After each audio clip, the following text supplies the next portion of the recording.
तब तक जो वीडियो देख रहे होंगे वो स्क्रीनशॉट कर लेंगे। और आप सभी लोगों को मेरा सुप्रभातम। आज जो है कि आप लोग को जो चैप्टर पढ़ना है वो चैप्टर पढ़ना है जनन स्वास्थ्य के बारे में, समझे। तो ये चैप्टर बाकायदे आप लोगों को बहुत बढ़िया से पढ़ना है, और जो चैप्टर थर्ड को बढ़िया से रिवाइज किया है वो इस चैप्टर को बहुत बढ़िया ढंग से पढ़ सकता है, समझे। तो इस चैप्टर को आप लोगों को ध्यान देना है कि इस चैप्टर में आप लोगों को क्या कौन से टॉपिक पढ़ना है, समझे। अब ध्यान देना, be serious and be careful, समझे।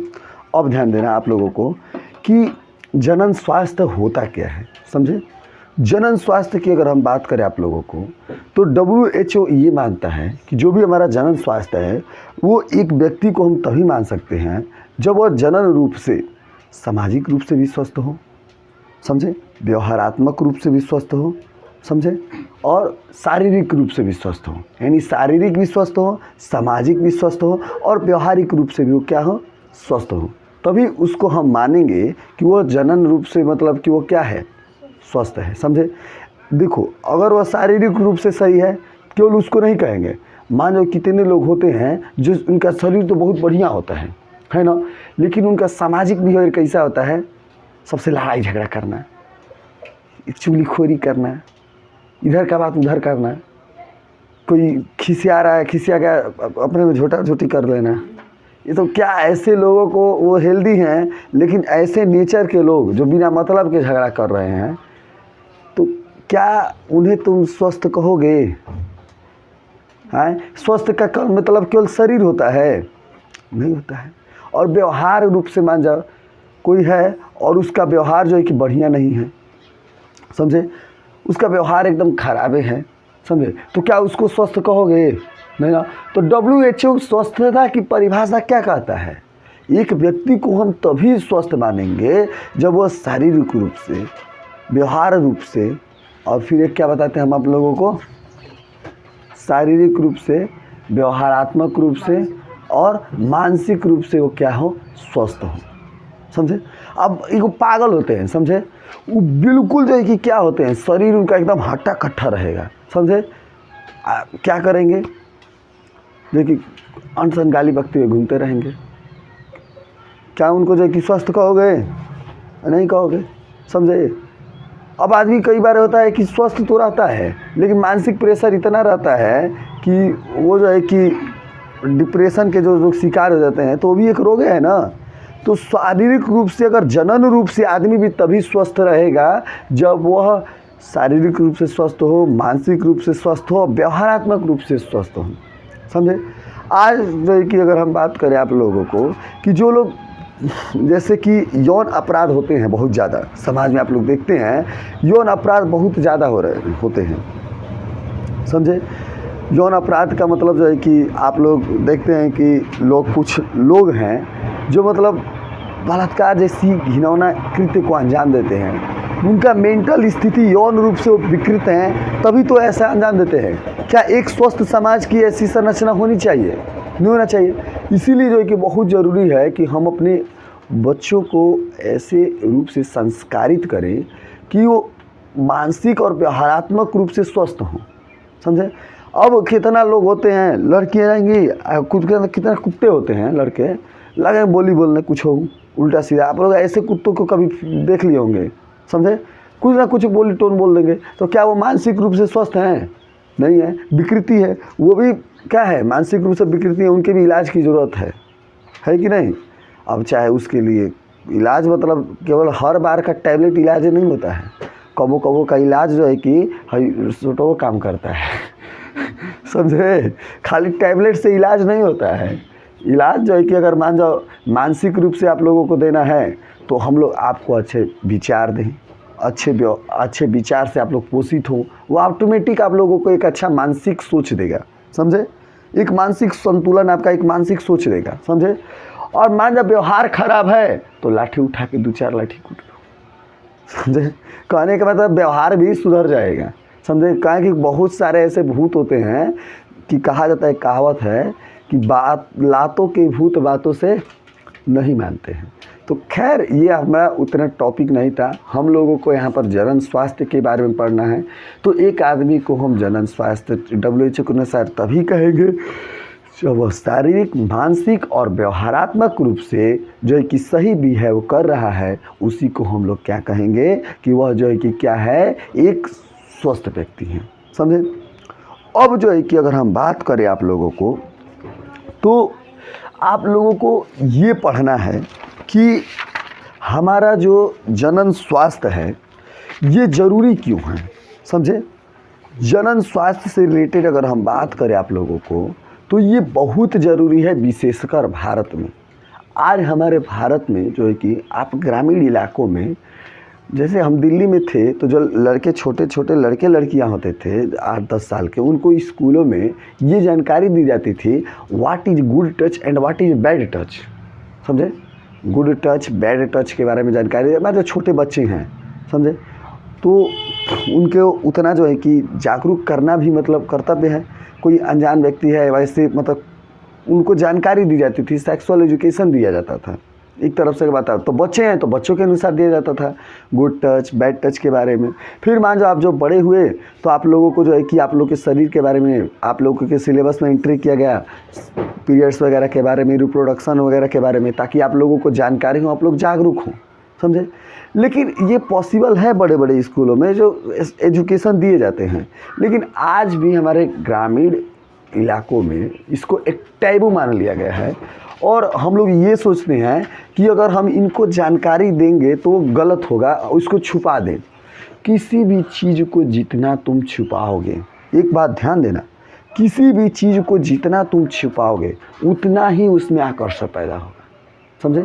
हम एक डिब्बा में कुछ लाए हैं, एक गगरी में कुछ है, हमने कहा कि देखो ये गगरिया मत छूना, तो सर जी अरे यार इसमें सोना है कहाँ। आप बार बार लालायित रहोगे कि कब एक मुट्ठा निकाल लें। एक मुट्ठा निकाल लेंगे तब तो राजा तो हो ही जाएंगे, मतलब पूरी ज़िंदगी तो ऐश करेंगे ही। समझे। भले ही उसमें पानी ही क्यों न भरा हो, लेकिन अगर हम छुपाने का प्रयास करेंगे तो उसमें आकर्षण पैदा हो जाएगा। समझ रहे ना। और वही उस गगरिया में अगर हम पानी सोना रखे हैं और इसे ही रखे हैं तो तुमको नहीं पता वैसे ही, तो तुमको क्या है सोना ना हो, सोनू अगर होगा तो तुम निकालोगे तो पीतल होगा। समझे। तो कारण क्या होता है कि जिस चीज़ को हम जितना छुपाते हैं उसमें उतना आकर्षण पैदा होता है। और सेक्स एजुकेशन को हमने अपने बच्चों से, पहले के ज़माने के अनुसार तो ठीक था, लेकिन आजकल के ज़माने के अनुसार अगर हम बात करें, अगर हम बच्चों से सेक्स एजुकेशन के बारे में छुपा रहे हैं तो इसका मतलब छुपाने से उसमें जो है कि क्या होगा, और हमारे जो बच्चे तैयार हो रहे हैं उनमें उनका आकर्षण कहाँ पैदा होगा, जो चीज़ छुपा रहे हैं। अब जो चीज़ छुपा रहे हैं उनका आकर्षण पैदा होगा, और उनका आकर्षण पैदा होगा तो फिर जो है कि वो हद कर के पार वहीं पर उनका दिमाग जाएगा। समझे। सबसे बड़ी प्रॉब्लम क्या है कि अब उनका दिमाग देखिए कि तुम, अभी हम कहेंगे तुमको क्योंकि हमारा जो दिमाग है ना वो इमेजेज पर काम करता है। समझे। हमने कहा अभी आप लोगों से आंखें बंद करके कि मम्मी के बारे में मत सोचो, तुम एकदम कहेंगे कि मम्मी के बारे में एकदम मत सोचना, एकदम उनका फिगर एगो तुम्हारा ध्यान में नहीं आना चाहिए, एकदम मम्मी के बारे में मत सोचना, उनको थोड़ा भी नहीं देखना। अब बताओ कितने लोग थे जो इसके दिमाग पर एक मम्मी का फिगर आ गया। सभी क्या आ गया ना। हमने कहा पापा के बारे में बिल्कुल मत सोचना, पापा का फिगर आ गया दिमाग में। हमने कहा नरेंद्र मोदी के बारे में बिल्कुल मत सोचा, उनको देखना मत, ऐसा फिल्म मत कर रहा कि वो तुम्हारे है भी, उनका फिगर देख लिए। हमने कहा माना किया ना कि मत देखो। ऐसा हुआ कैसे, क्यों? क्योंकि हमारा जो दिमाग होता है, हमने कहा नरेंद्र मोदी के बारे में मत सोचना, मत का कोई फिगर है, मत का कोई फिगर है, मत का कोई फिगर नहीं है, नरेंद्र मोदी का इमेज है, इमेज आ गया।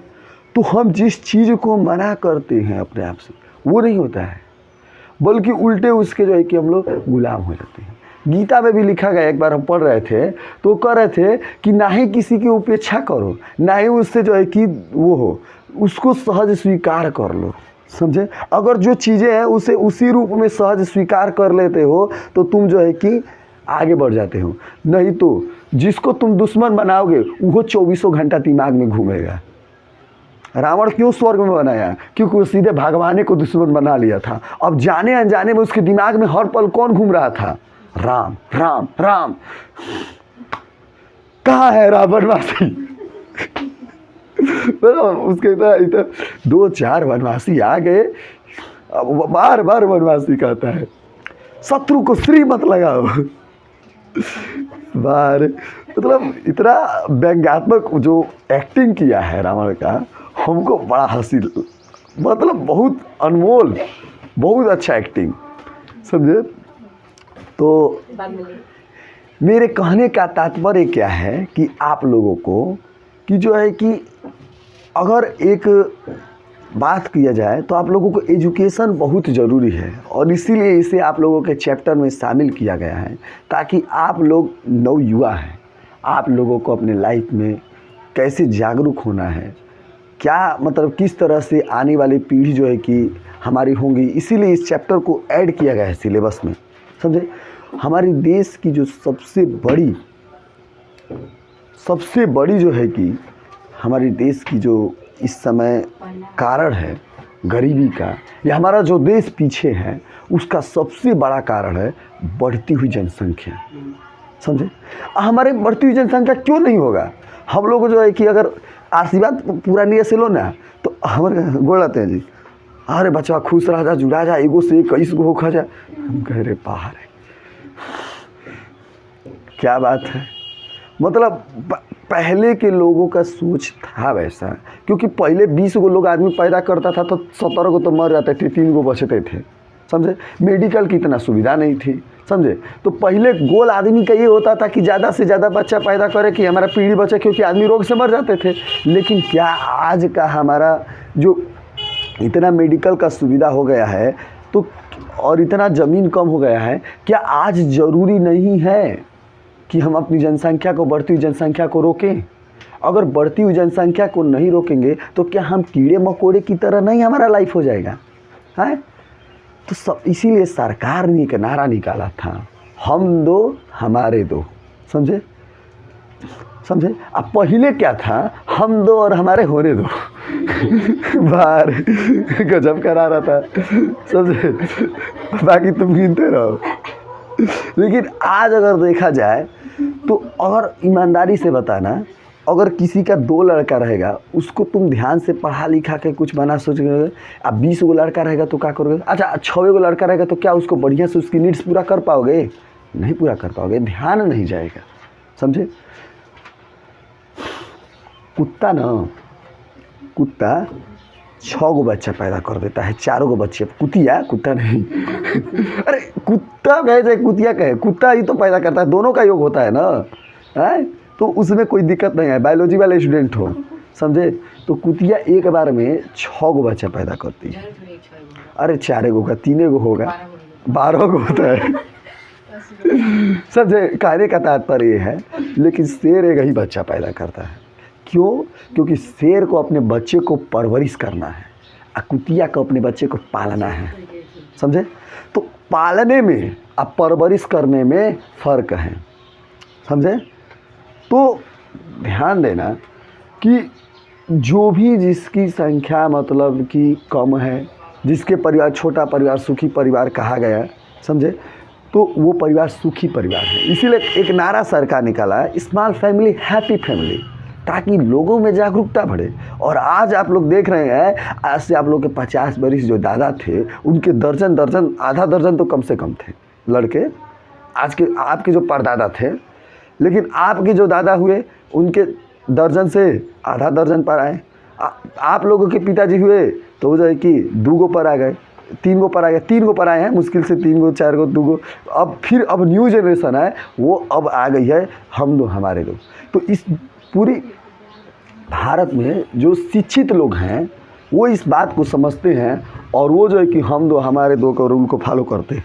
लेकिन जो अशिक्षित है, जो गरीब है, जिसके पास नॉलेज नहीं है, समझे, उनकी जो है कि इतना नॉलेज उनको है नहीं और उनका दिमाग जो है कि पूरा का पूरा डेवलप्ड नहीं है और अपने बच्चे को पालते हैं, परवरिश करने की उनकी जिनकी सोच नहीं है, उनकी ही जनसंख्या क्या है?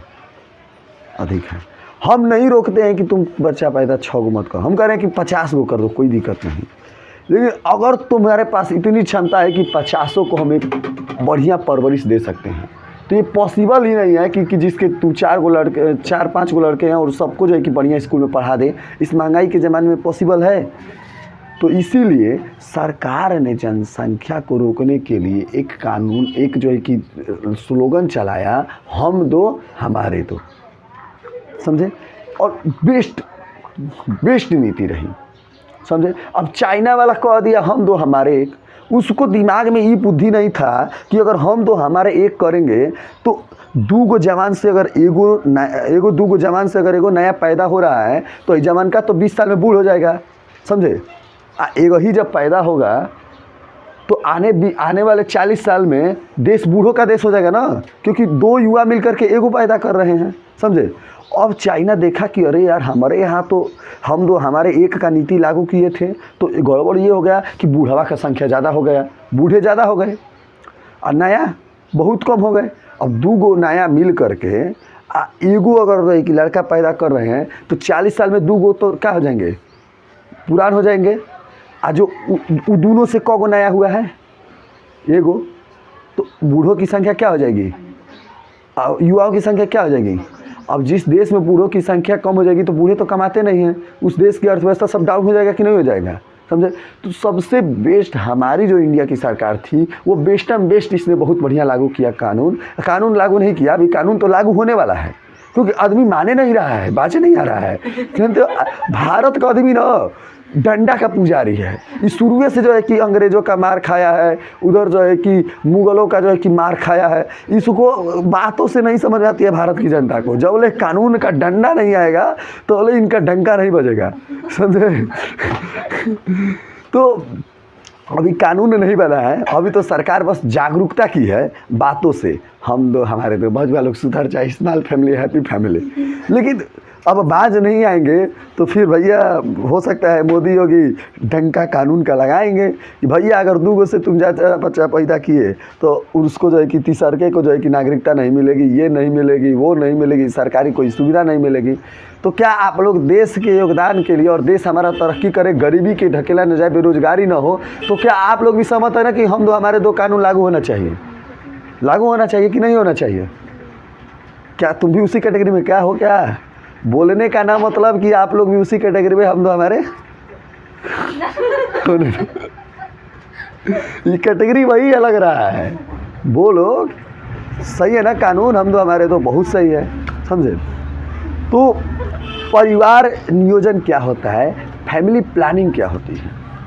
फैमिली प्लानिंग क्या होती है अगर हम बात करें आप लोगों को, तो एक जो है कि अपनी जो छोटी एक जो फैमिली है हम लोगों की, जो है कि हमारी फैमिली में 2 लोग रहेंगे, हम दो हमारे दो, इसी को जो है कि जनसंख्या कम नियंत्रण करने के उपाय हैं, समझे? इसी को कहते हैं फैमिली प्लानिंग, परिवार नियोजन कहते हैं। क्या कहते हैं?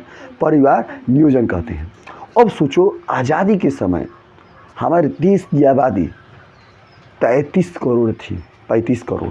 आज़ादी के समय हमारे देश की आबादी कितनी थी? 35 करोड़। आज 135 करोड़। मात्र 50 साल में भारत ने अगर बम्पर विस्फोट अगर जो है कि प्रगति किया है तो एक चीज़ में बच्चा पैदा करने में। एक हमारा दोस्त था, हम उससे बोले क्या करोगे, तो हमने कहा, वो बोला कि शादी। अच्छा क्या बनोगे? तो दूल्हा। ये चुटकुला है, लेकिन ये इस चुटकुले पर हमारा दोस्त कहता था, हम उसको बोलते थे क्या करोगे भाई आप लाइफ में, तो कि क्या करेंगे, शादी ब्याह करेंगे, 2 बच्चा पैदा करेंगे, हमको जाएगी पापा बोलेगा, और क्या करेंगे?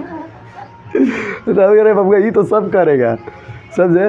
तो आज भी देखो, अगर हमारे हिंदुस्तान में, अब आप लोग को बता दें, आप लोग ध्यान दीजिएगा, हिंदुस्तान में हमारे आज ज़्यादा टॉपिक खींच रहा है इधर उधर का, क्योंकि ये समाज से रिलेटेड ज़्यादा है।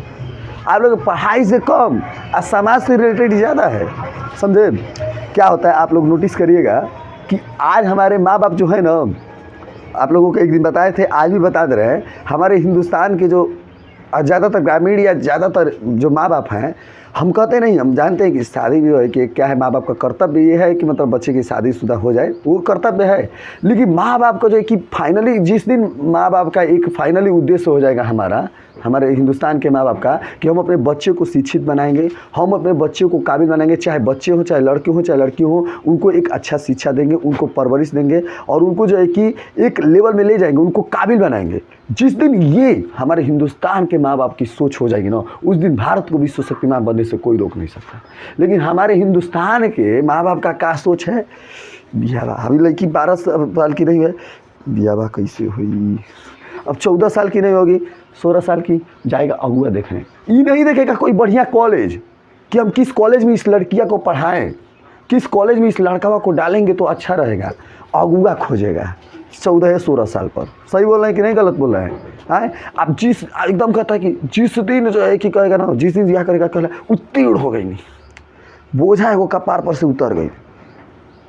ये गलत सोच है कि नहीं है? तो क्या इसी सोच से हमारा देश प्रगति कर पाएगा? सोच हमारे माँ बाप की ये होना चाहिए कि हमारे लड़के को एक ऐसा दिशा दे दें, उसको काबिल बनाते हम।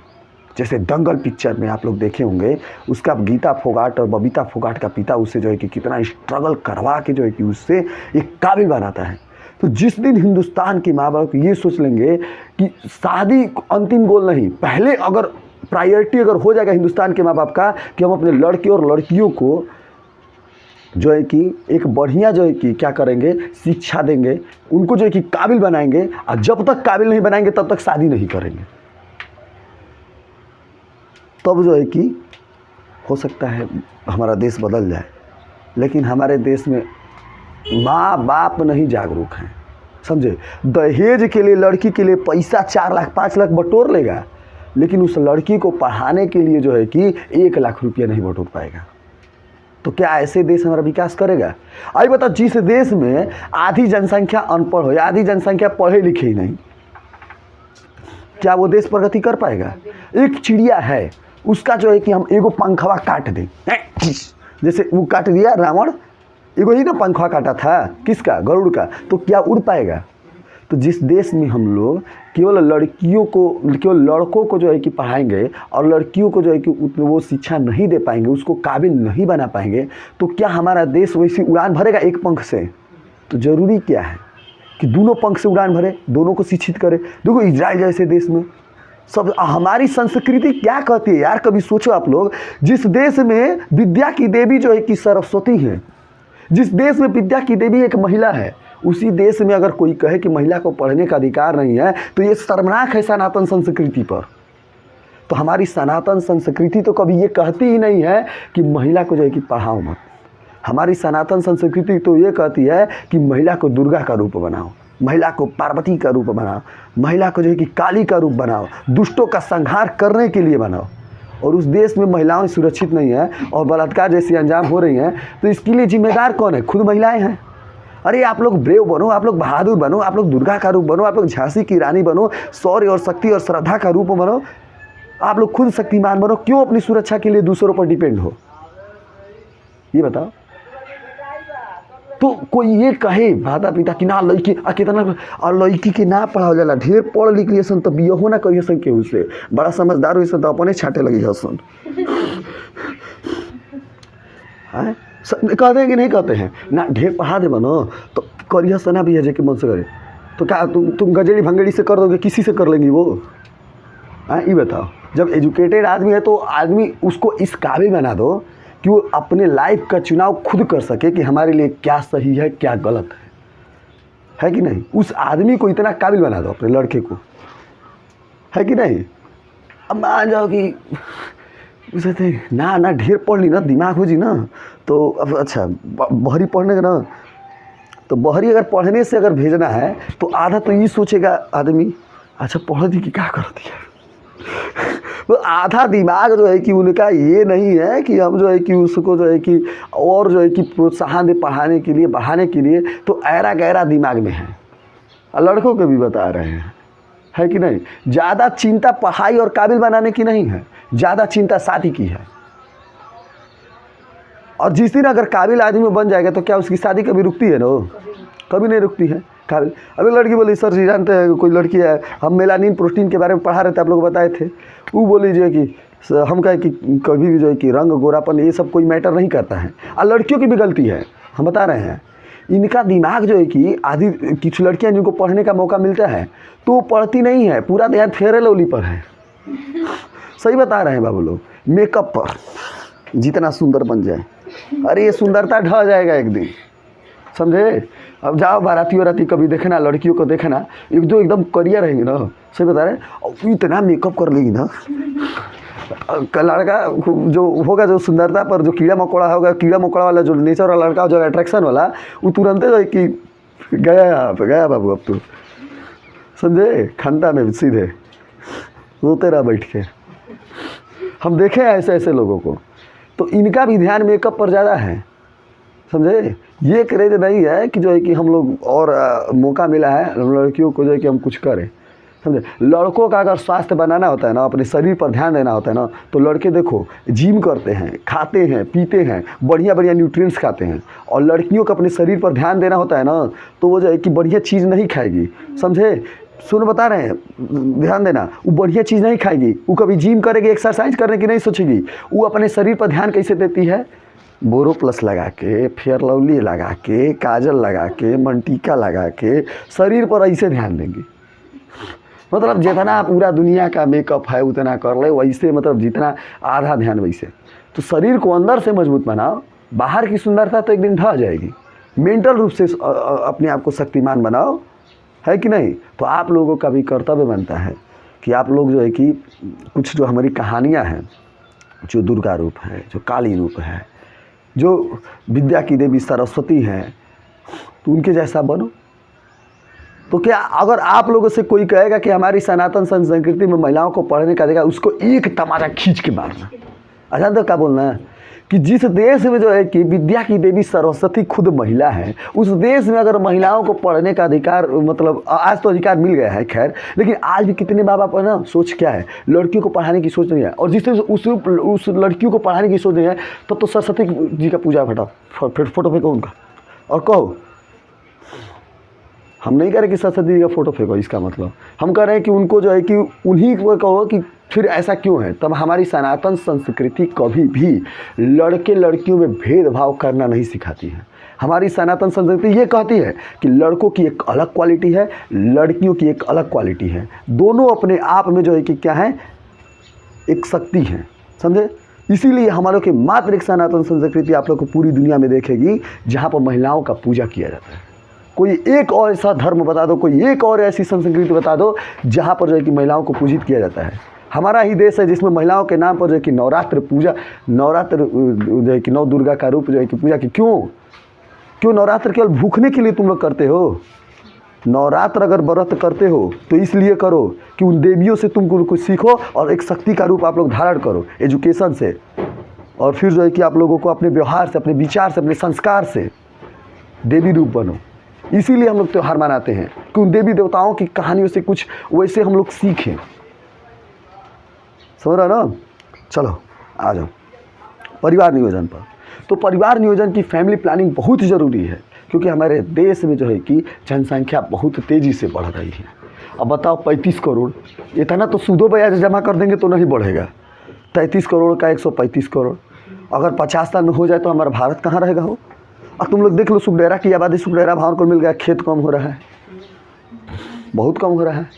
तो बढ़ती हुई आबादी हमारे लिए अभिशाप है। क्योंकि आप लोग फील करना, आप लोग भी अपने टोले मोहल्ले में फील करना, आप लोग अपने गांव में ही फील करना। जितने भी लोग शिक्षित होंगे उनका एगो दूगो लड़का, हम तो हमारे दो अमान, जब दो लड़की हो गई तो सोचता है आदमी चलो लड़की हो जाए, एगो लड़का, तो हम दो हमारे दो अक्सर होगा उसका, समझे। लेकिन जितना भी जो अनपढ़ रहेगा, जो गरीब रहेगा, अनपढ़ रहेगा, जिसकी सोच नहीं है, उसका ही तुम देखोगे ज़्यादा बच्चा हो। देख लो अपने बस्ती में, देख लो इधर बस्ती में देख लो, और अपने इधर हमारे मोहल्ले देख लो, अंतर दिख जाएगा, झलक दिख जाएगा आप लोगों को, समझे। हमें लड़की को देखें, फैमिली प्लानिंग बहुत ज़रूरी है। एगो महिला को देखें, एगो बबुआ यहाँ पर था इतना बड़ा, समझे, सुनो थोड़ा, एगो बबुआ की हाथ पकड़ी थी, समझे, दूगो अतिसर का पेट में, हम गए बाहर, तीन गो, अभी तो लाइन और लगेगा। तो कहने का आज आप लोगों को जागरूक इस चैप्टर के माध्यम से क्यों किया जा रहा है कि आप लोग भी जनन रूप से स्वस्थ होइए। तब जो है कि अगर हम बात करें आप लोगों को, तो परिवार नियोजन बहुत ज़रूरी है। पूरी दुनिया में आबादी बहुत तेज़ी से क्यों बढ़े हैं, आप लोग गौर करना। क्योंकि हमने मृत्यु के रास्ते तो बंद कर दिया मेडिकल की सुविधा के अनुसार। अब मेडिकल का सुविधा हो गया तो आदमी कम मर रहा है, पहले से कम मर रहा है ना। मृत्यु के रास्ते बंद हो गए, लेकिन जन्म के रास्ते हमको बंद भी करना तो होगा, जन्म के रास्ते भी। तो इसीलिए फैमिली प्लानिंग ज़रूरी है ज़माने के अनुसार। ज़माने के अनुसार हमारी सोच होनी चाहिए, ज़माने के अनुसार हमारी संस्कृति होनी चाहिए, समझे। हमें नदी की तरह बदलाव होना चाहिए, इवोल्यूशन होना चाहिए, समझे। समय समय पर इवोल्यूशन होते रहना चाहिए, समझे। ये बहुत ज़रूरी है कि समय के अनुसार सोच बदलनी चाहिए, और जो समय के अनुसार सोच नहीं बदले तो फिर गड़बड़ है कि नहीं। अब जो है कि अगर हम बात करें आप लोगों को, तो इसके लिए बढ़ती हुई जनसंख्या को हम लोग रोके कैसे, क्या उपाय हैं बताओ। कुछ तो उपाय करने पड़ेंगे ना हमें बढ़ती हुई जनसंख्या के लिए। तो आज इस चैप्टर में आप लोगों को पढ़ाएंगे कि बढ़ती हुई जनसंख्या को हम लोग कैसे रोकें, क्योंकि बढ़ती हुई जनसंख्या हमारे देश के लिए क्या है, एक अभिशाप है। इस देश के लिए नहीं, पूरे विश्व के लिए ये क्या है, अभिशाप है। अब हम ये नहीं कर रहे कि सब मोदी योगी की तरह जो है कि डंडा उठा करके जो है कि ये मत करो। कहने का तात्पर्य है कोई भी चीज़ लिमिट में होना चाहिए। हम दो हमारे दो, लेकिन जहाँ इतने सारे 131 करोड़ में से बस दो चार को नमूने ही तो हैं जो शादी ब्याह नहीं कर रहे, तो बाकी सब तो हाँ ये है। तो कहने का मेरा तात्पर्य ये है कि यहाँ पर आप लोगों की बुक में दिया है हमारे दो का नारा कब चला था, वो आप लोगों को पढ़ना है। फिर छोटा परिवार सुखी परिवार का नारा क्यों दिया गया, समझे। तो ये आप लोगों को लिखना है कि जनसंख्या नियंत्रण करने के लिए सरकार ने कौन सी दो योजना, जो दो नारा बहुत फेमस है, दो नारा बहुत फेमस है। एक छोटा परिवार सुखी परिवार, और दूसरा का नारा कौन सा फेमस है, हम दो हमारे दो। अच्छा एक चुटकुला सुना दे हम दो हमारे दो पर। हम लोग बचपन में थे और हम 15 अगस्त पर थे, तो हमारा दोस्त और जो कि हमारे दोनों दोस्त, हम तो तालियां दर्शक बजा रहे थे, हम भाषण बोलते थे, तो हमारे दोस्त चुटकुला बोले थे, एक्टिंग किए थे। तो एक बोला लड़का, दो ऐसे हमारे दोस्त थे, बोले हाँ बताइए, अरे भैया बड़े होकर के क्या बनना चाहते हो। अच्छा दूल्हा। अच्छा हासिल क्या करना चाहते हो, दुल्हन। अरे मेरा मतलब तुम लाइफ में करना क्या चाहते हो, हम दो हमारे। और भी लंबे वाक्यांश थे। तो ये चुटकुला है। तो सरकार ने कई तरह के माध्यम से इस देश को जागरूक करने का प्रयास किया, और वास्तव में बहुत हद तक प्रभाव भी पड़ा, नो डाउट, समझे। जो समाज शिक्षित धीरे धीरे होने लगेगा वो ऑटोमेटिक स्वस्थ होने लगेगा। और इस समाज की दो नीड बहुत ज़रूरी है, एक शिक्षा एक स्वास्थ्य। ये जो देश शिक्षा और स्वास्थ्य में आगे है, उस देश के नागरिक हर कदम पे आगे, क्योंकि जो शिक्षित रहेगा वो स्वस्थ रहेगा, है कि नहीं, समझ रहे हो ना। अब ध्यान देना, तो गर्भ निरोधक विधियाँ क्या होती हैं, तो वे विधियाँ जो अनचाहे सगर्भता को रोके। अनचाहे का मतलब कि हम कोई है लेडी और वो जो है कि बच्चा पैदा नहीं करना चाहती है, वो प्रेग्नेंट नहीं होना चाहती, तो कोई ऐसी विधि जो प्रेगनेंसी को रोके, समझे, उसी को हम लोग क्या कहते हैं, गर्भ निरोधक कहते हैं, कॉन्ट्रासेप्टिव कहते हैं। क्या कहते हैं, कॉन्ट्रासेप्टिव कहते हैं, गर्भ निरोधक कहते हैं। यानी कि वे विधि जो है कि अनचाहे सगर्भता को रोके, प्रेगनेंसी को रोके, उस विधि को ही हम लोग क्या कहते हैं, गर्भ निरोधक कहते हैं। क्या कहते हैं, गर्भ निरोधक कहते हैं, समझे। अब ध्यान देना, IUD का फुल फॉर्म क्या होता है, इंट्रा यूटेरिन डिवाइसेज। इंट्रा का मतलब क्या होता है, अंदर। यूटेरिन का मतलब क्या होता है, गर्भाशय। यूटेरिन का मतलब क्या होता है, गर्भाशय। और डिवाइसेज का मतलब क्या होता है, यंत्र, मशीन। तो ऐसी मशीन जो गर्भाशय के अंदर लगा दी जाती है और फिर वो प्रेगनेंसी को रोक देती है, ऐसे मशीन को हम लोग कहते हैं IUD, यानी कि इंट्रा यूटेरिन डिवाइस। क्या कहते हैं, इंट्रा यूटेरिन डिवाइस। तो समझ जाओ, इंट्रा का मतलब अंदर, यूटेरिन का मतलब गर्भाशय, डिवाइसेज का मतलब यंत्र। यानी कि ऐसे यंत्र जिसको हम गर्भाशय के अंदर लगा दें तो फिर प्रेगनेंसी के चांसेस नहीं होंगे, यानी कि संभोग करने के बाद भी हमारे बच्चे नहीं होंगे। तो ऐसे डिवाइसेज को हम लोग क्या कहते हैं, इंट्रा यूटेरिन डिवाइसेज। क्या कहते हैं, इंट्रा यूटेरिन डिवाइसेज। कोई डाउट। अब ध्यान देना आप लोग, कॉपर आयन यहाँ पर देख रहे हैं हम टी आकार का बनाए हैं, कॉपर आयन बनाए हैं, कॉपर टी। कॉपर टी कोई चाय नहीं है ग्रीन टी की तरह, समझे। कॉपर टी ग्रीन टी की तरह की चाय नहीं है कि कॉपर टी हम पी लें, अब पी लेंगे तो फिर प्रेग्नेंट हम नहीं होंगे, लड़कियाँ, समझे। ये कोई चाय नहीं है, समझे। तो फिर कहोगे सर जी इसको टी क्यों कहते हैं। हम बचपन में कंफ्यूज हो गए थे। हम एक जगह गए थे ना, क्या कहलाता है, वो जागरूकता अभियान चला जाता था आंगनबाड़ियों के द्वारा। तो फिर हम एक बार सम्मेलन में गए थे ऐसे ही मतलब सुनने, तो वहाँ पर कॉपर टी के बारे में बता रहा था। तो हम मना में सोचे ये कौन सा चाय है, बचपन में थे हम, मन में सोचे ये कौन सा चाय है कि पी लेंगे तो महिलाएं जो है कि प्रेग्नेंट नहीं होगी। अब गलती से बोल देते आदमी प्रेग्नेंट तो गलती हो जाएगा, तो महिलाएं प्रेग्नेंट ही होगी। ये कौन सा चाय है, तो ये कोई कॉपर टी कोई चाय नहीं है। ये आप लोगों को ये जो टी आकार का देख रहे हैं ना, ये कॉपर है। ये क्या है, कॉपर है, और इसे टी आकार का होता है, इसलिए इसे हम कहते हैं कॉपर टी। और क्या होता है, इसे जो है कि हम लोग गर्भाशय के अंदर लगा देते हैं, तो शुक्राणु अगर जो ही योनि से ग्रीवा की ओर गर्भाशय की ओर जाएगा तो कॉपर टी क्या करेगा, उसे निष्क्रिय कर देगा, क्योंकि copper T copper ion release करेगा, और कॉपर आयन रिलीज होते ही शुक्राणु क्या हो जाएंगे, मूर्छित हो जाएंगे। तो क्या फिर वो अंडाणु तक पहुँच पाएंगे, अरे अंडाणु तक यानी अंडवाहिनी तक पहुंच पाएंगे। जब इधर ये बेहोश हो जाएंगे तो क्या उधर तक जा पाएंगे। तो इस तरह से कॉपर टी क्या होता है, प्रेगनेंसी रोकने में सहायक होता है, समझे। बहुत बढ़िया है। लेकिन कॉपर टी कब है, मान जाओ कि मान जाओ हम हमारी पत्नी है और हम हैं, समझे, और हम शादी ब्याह कर लिए हैं, समझे। लेकिन अब सोच रहे हैं ना कि अभी हम लोगों को लाइफ अपना बनाना है, समझे। अभी हम बच्चा नहीं चाहते हैं, हम सोच रहे हैं कि 5 साल बाद हमारा बच्चा हो, समझे। तो अब कॉपर टी अगर हम लगा लेना तो अब हम सुनिश्चित हो गए। अब जब हमें बच्चा चाहिए तो फिर हम जो है कि क्या करेंगे, कॉपर टी हटवा लेंगे। ये काम अपने नहीं करना है, ये नहीं कि कॉपर बनाए टी लगाए, अपने ऑपरेशन अपने डॉक्टर नहीं बनना है, समझे। ये काम डॉक्टर से होता है, ये ऑपरेशन जैसा है, समझे। अपने मिस्त्री मत बन जाना है, समझे। कहने का मेरा तात्पर्य यही है। कितने लोग होते हैं ना, पहले पढ़ा रहे हैं हम, अब पता चला कि हमारे पढ़ाने का मतलब ही तुम लोग गलत ही निकाल दो, तो जागरूक करना भी ज़रूरी है कि नहीं।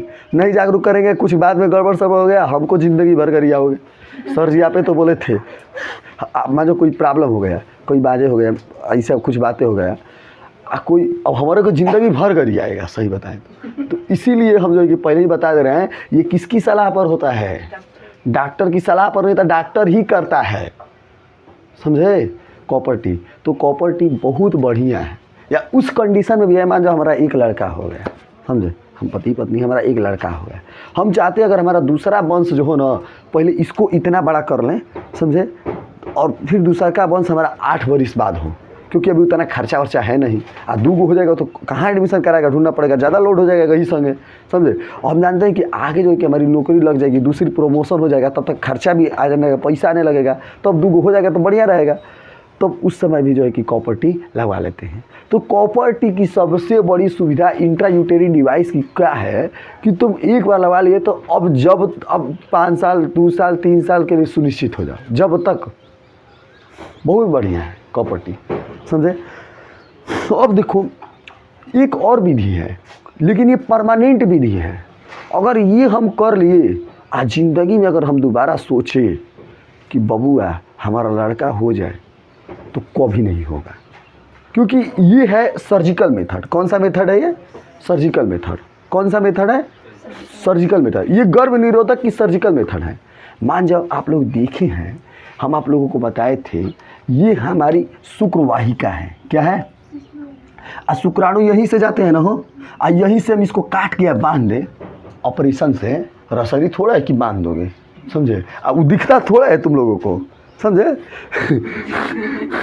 सही बताए तो इसको जो है कि डॉक्टर क्या करते हैं, ध्यान देना, ऑपरेशन के द्वारा, समझे, इसको क्या करते हैं, इस जो नसिया है, जो शुक्रवाहिका है, इसको जो है कि काट के टाइट करके इसे बांध देते हैं।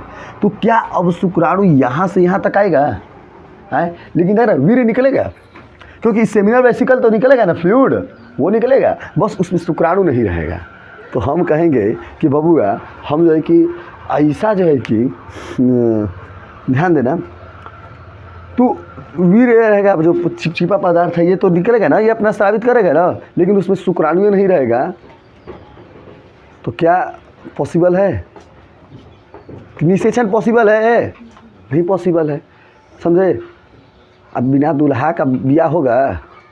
हैं, नहीं ना। कितनों बारात चल जाए, अगर दूल्हे गायब हो जाए तो क्या ब्याह होगा? नहीं होगा, समझे। तो वैसे ही इसमें से जो शुक्राणु है यही गायब हो जाए, यहीं पर रुक जाए, इसी को टाइट कर देते हैं नसिए को, तो क्या शुक्राणु आगे जा पाएगा? खोल नहीं सकते हैं बाद में? नहीं खोल सकते, सर्जिकल मेथड है। कैसे जोड़ोगे इसको? एक तो कैसे काट के बनाया गया, कैसे खोल के, अरे खोल भी दिए तो जोड़ोगे कैसे? बहुत ही रिस्क है।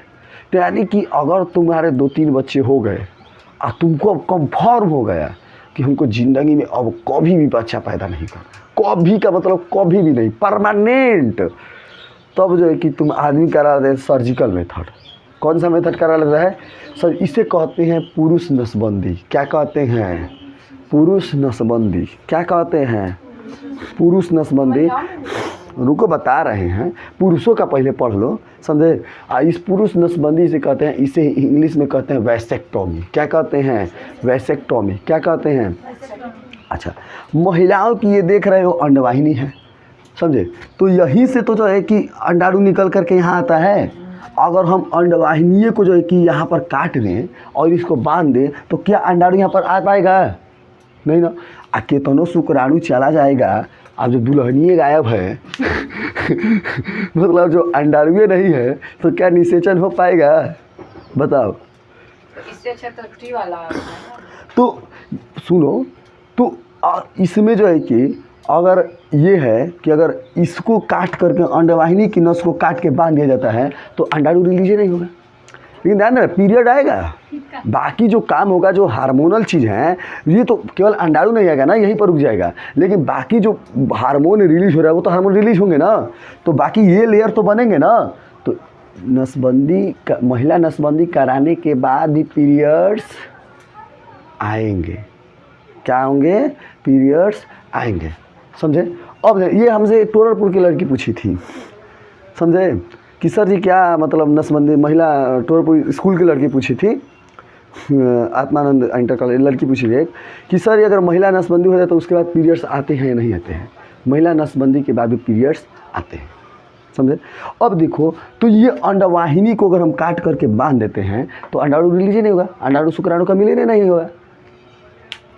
तो जब मिलन होगा ही नहीं, अच्छा करेगा कहना सर मिलन अभी आधा अधूरा है अच्छा देखो, पहले के जो गाने थे ना, उन्हें बड़ा रस होता था, सुन करके लगता है कि हाँ यार कुछ तो था, मतलब एक रियल फीलिंग था, समझे। आजकल के गाने तो बस कोको कोला मंगा रहे हैं एक तरीके। अब पहले के गाने सुनो, जो है कि अगर शादी पर जो गाने हैं, जब तक वो पुराने गाने नहीं बजते हैं तब तक लगता ही नहीं है कि शादी हो भी रही है कि नहीं। सुन करके मज़ा आ जाता है वो सब गाने।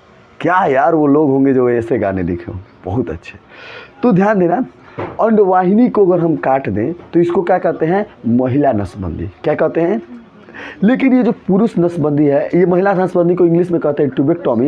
लेकिन ध्यान देना, ये महिला नसबंदी और ये पुरुष नसबंदी कब जो है कि लोग कराते हैं? जब शादीशुदा हो करके या लड़के 2-4 हो जाते हैं, एकदम कन्फर्म हो जाते हैं 2 लड़के के बाद कि अब जो है कि कभी लड़के नहीं होना है हमें, तब जो है कि क्या ये कौन सी पॉसिबल है? पुरुष नसबंदी, पुरुष नसबंदी करा देते हैं, महिला नसबंदी करा लेती हैं, समझे। तो इस तरह से अगर हम देखें तो अपनी उसके अनुसार अगर हम देखें तो सबसे बेस्ट जो माने जाता है, कॉपर्टी को हम ज़्यादा बेस्ट मानते हैं। कॉपर्टी को ज़्यादा बेस्ट मानते हैं इसलिए क्योंकि ये समय समय पर जो है कि क्या हो सकता है, चेंजेबल हो सकता है कॉपर्टी, समझे। अब क्या होता है, ध्यान देना, तो ट्यूबेक्टोमी, वैसेक्टोमी क्या होता है समझ गए। फिर इससे पहले आप लोगों ने गर्भनिरोधक क्या होता है समझ गए, कॉपर्टी समझ गए, 3 चीज़ समझ गए ना, कॉपर्टी, ट्यूबेक्टोमी, वैसेक्टोमी, समझ गए। और एक चीज़ आप लोगों को समझना है, एक है सगर्भता का चिकित्सीय समापन, इससे कहते हैं इंग्लिश में मेडिकल टर्मिनेशन ऑफ प्रेगनेंसी। क्या कहते हैं? MTP, medical termination of pregnancy. ध्यान देना, निषेचन के यानी कि इसमें क्या होता है, इसे हम लोग कहते हैं एबॉर्शन, गर्भपात कहते हैं। मान जाओ कोई ऐसी लेडी है जो अनवांटेड प्रेग्नेंट होती, समझे, और अनवांटेड प्रेग्नेंट हो गई, और तो उस समय जो है कि क्या होगा, ये पॉसिबल कब है एबॉर्शन कराना, निषेचन के 12 सप्ताह तक ही उचित है, समझे। जब निषेचन हो गया, जब जिस समय प्रेग्नेंट हुई थी उसके जो है कि लगभग 3 महीने तक सुरक्षित है क्या, गर्भपात कराना। उस महिला को खतरा नहीं होता है। यानी कि अगर 4-5 महीने बाद अगर कोई गर्भपात कराए या 6 महीने बाद कराए तो डर ये है कि उस महिला का रिप्रोडक्टिव सिस्टम जीवन भर के लिए ख़राब हो जाए, समझे। अरे लड़का ज़्यादा डेवलप्ड हो सकता है तो उसका पूरा बच्चेदानी ख़राब हो जाए, है कि नहीं। अब उसके बाद अबॉर्शन करा रहे हो तो रिस्क है ना। हो सकता है अगर ज़्यादा 6-7 महीने का बच्चा हो गया पेट में, तब हो सकता है कि अगर अबॉर्शन करा तो महिला की जान भी चली जाए। तो अबॉर्शन कितने, प्रेगनेंसी के कितने दिन तक सुरक्षित है कराना, 3 महीने तक। 3 महीने के बाद अगर क्रॉस हो गया तो रिस्क है, ज़्यादा रिस्क है, समझे। तो इसे हम लोग कहते हैं एबॉर्शन को, क्या किसे कहते हैं हम लोग, तो क्या कहते हैं, इसे कहते हैं हम लोग का निषेचन के 12 सप्ताह के उचित जो है कि ये कराया जाता है, समझे। और ये कराया कैसे जाता है, मान जो पेट में जो गर्भाशय में, पेट में नहीं, वही पेट वाला जानते इस्तेमाल कौन करता है, सब गांव की महिलाएं जो अनपढ़ हैं वो सब करती हैं, समझे। अब वो इनके सुनते सुनते हमारो आ गया लेकिन हम बायोलॉजी वाले हैं तो हमको गर्भाशय बोलना है, हमको हम लोग को पेट नहीं बोलना है। पेट तो खाने पचाने का काम करता है, कहाँ ये कहाँ वो, समझे। तो ध्यान देना, जो गर्भाशय है, समझे, गर्भाशय जो भ्रूण कहाँ बन चुका है गर्भाशय में, तो भ्रूण कहाँ बन चुका है गर्भाशय में, तो जो भ्रूण गर्भाशय में बन चुका है, समझे, उसे जो है कि वैक्यूम पंप के द्वारा खींच लिया जाता है, वैक्यूम पंप के द्वारा खींच लिया जाता है, समझे, जो बना है और वो खींच के चला आता है, समझे।